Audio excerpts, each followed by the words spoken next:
Hello and welcome. In this video, I want to demonstrate how we can access the Farfield data natively in Python. So in the first step, in Python, I will create a plot that looks like this, where we feed the data of a cat directly in Python and we plot this. In the second part, I will show how to go from the 1D plot to a 2D. So what is the change that we need to do? In this case, I'm using an arbitrary example from the component library. Here it's the waveguide-fed pyramidal horn antenna. The functions that we use are inside of the CST interface module. It contains all of the relevant functions for automation. Very generally speaking, if we speak about Farfields, in CST, we typically switch to the Farfield section, and then we have various options here. So we can see here, those options are inside of this element. It's called Farfield plot. In the easiest case, what we can do, and type Farfield plot. Now we could, if we have a lot of, we could go to VBA. And so here, this is the principal VBA object that as well we can use in Python, where we can automate everything for Farfields. So as an example, we can trigger the export, we can reset the origin. It as well has some function to access the data, but we recommend instead to use the Farfield calculator. The Farfield calculator is streamlined to access the data of the Farfield. So this is what we typically want to do. Therefore, it's fast and it's easy to use. There's typically 3 steps. In the first step, we tell CST the principal positions that we want to calculate. As an example, we could think about a general case of a broadband Farfield monitor. And so we have Farfield points that at least have 2 angles and they have a frequency.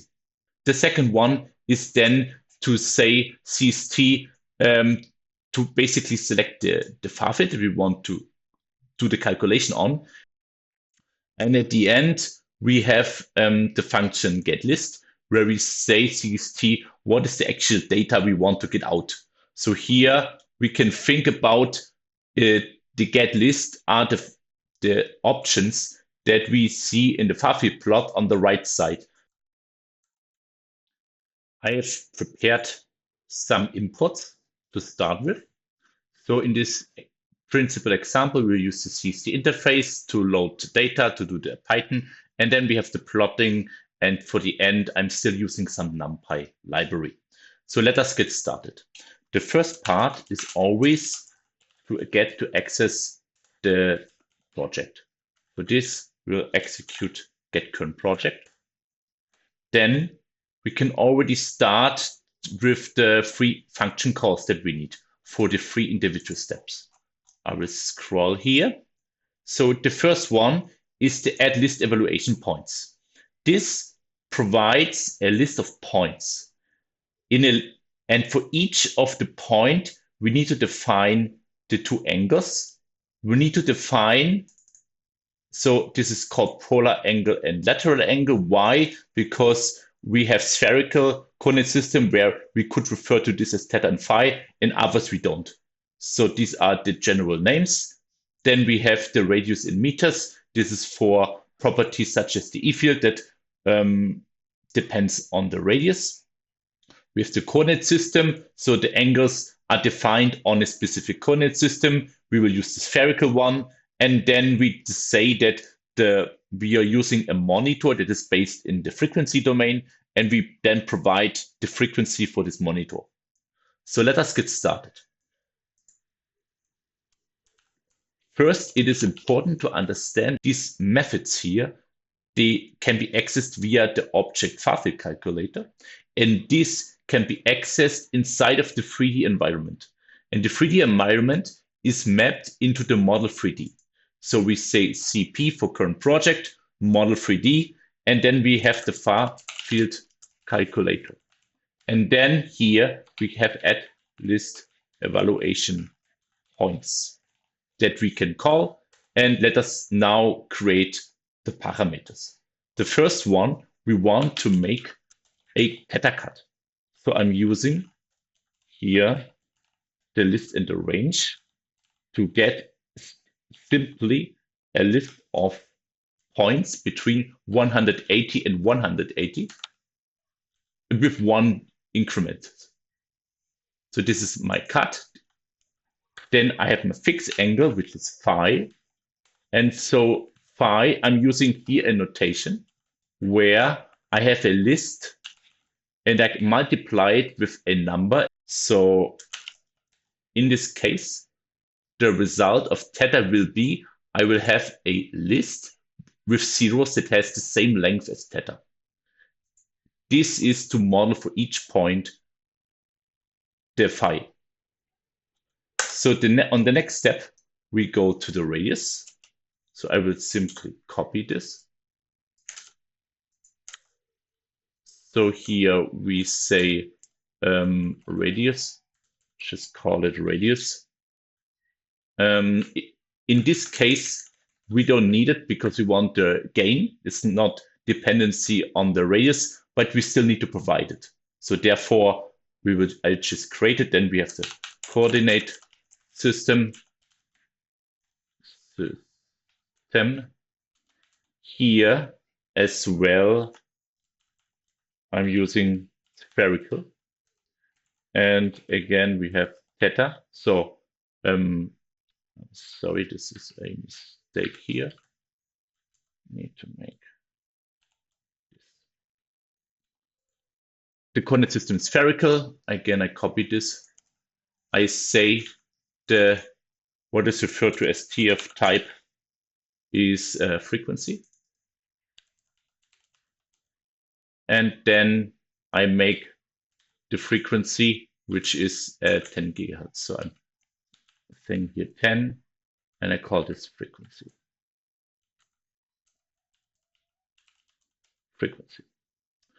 So now let me put those parameters inside of the function call.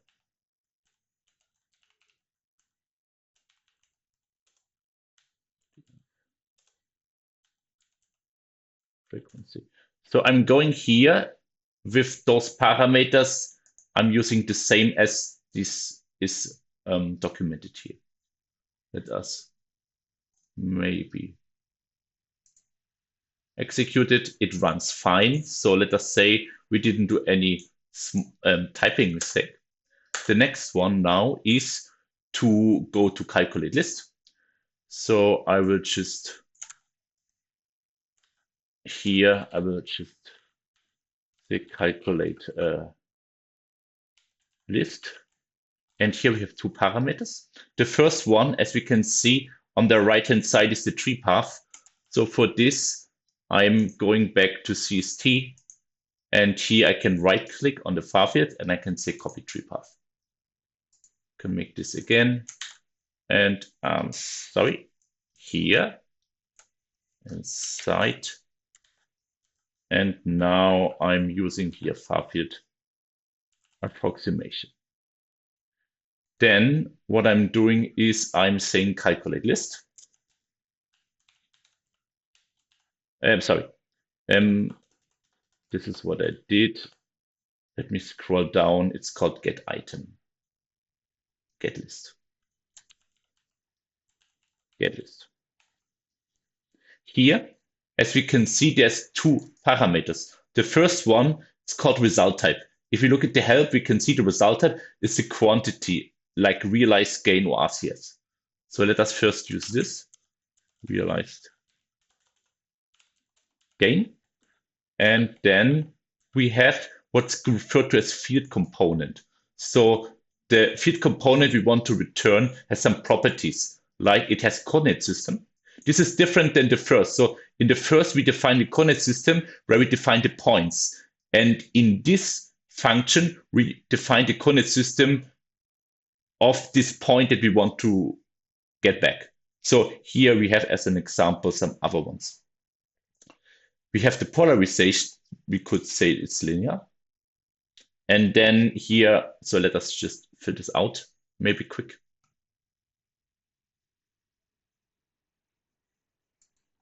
So we have spherical, we have linear. We want to look at the phi component in this case and abs. So the abs is the magnitude. We could as well access the other parts. So this should ideally return the data. So I will assign this to gain, and let us just see if it runs.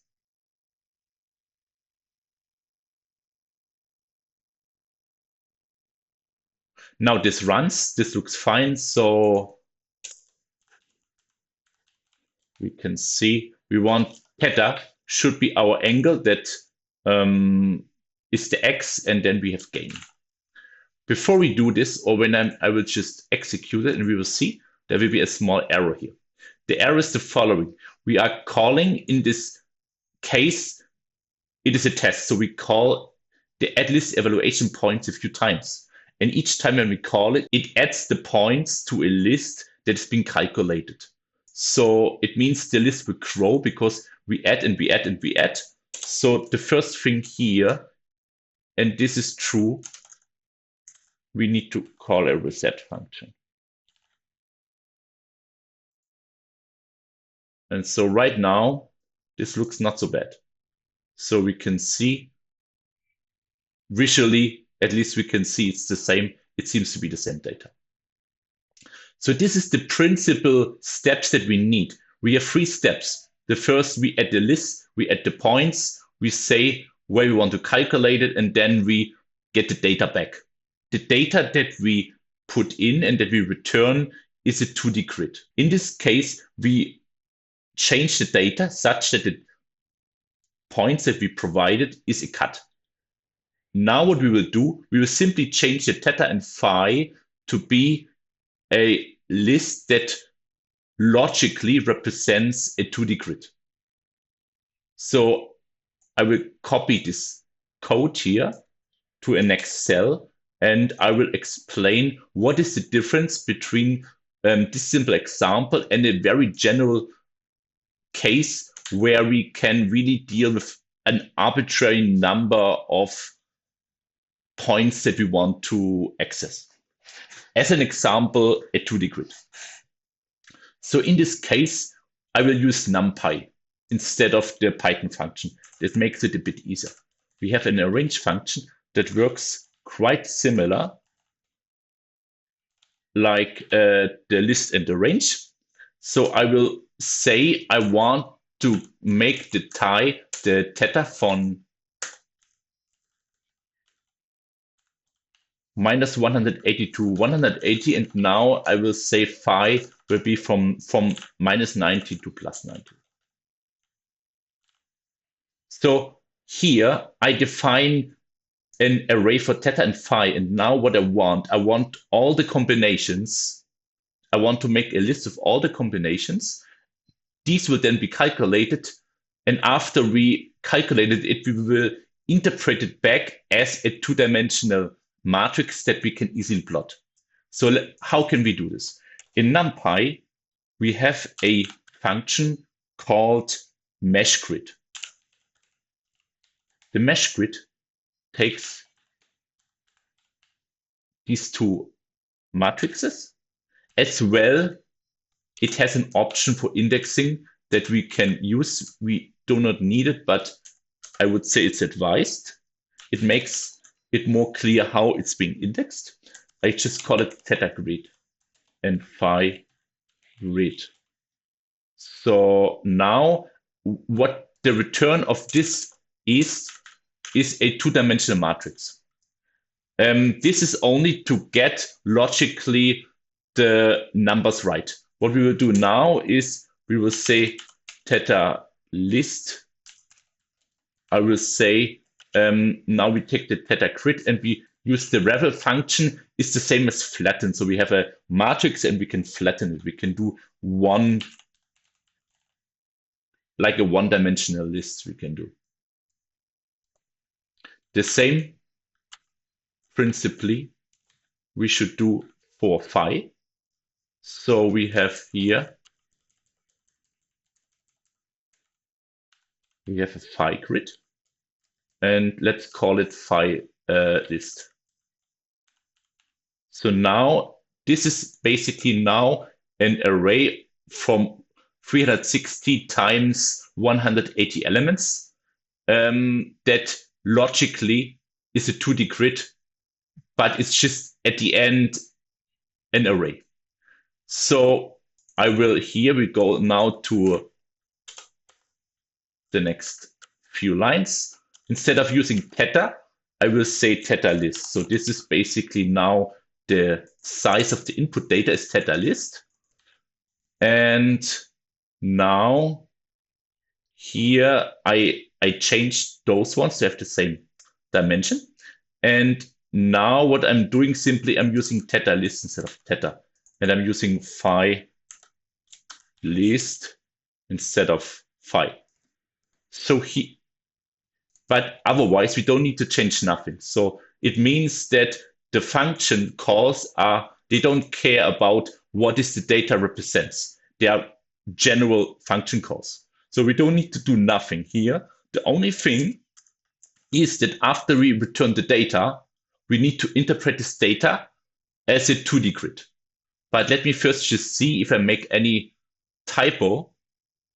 It seems fine. You saw on the right side, there was like a small progress bar because it did the calculation in CST. So right now we can say gain 2D equals NP array. So the gain is a list, and we say now let us make an array and let us reshape it. And it's being reshaped. First, the length will be, I think it will be first phi, and then it should be theta. So this is just like honestly, a small Python exercise. This is not so much more about CST, but it should show that it is very general and you can do whatever you want. So this is gain 2D, and now we can just say plot show and say gain 2D. Let us now test this and see. Okay, so this doesn't look so bad. It looks logical, but we can only see that it seems to be the wrong order. So I didn't put any X's here in the formatting. I think it should be clear that this is the same. So with this, I like to close. I hope you found this interesting. Please let me know in the comments.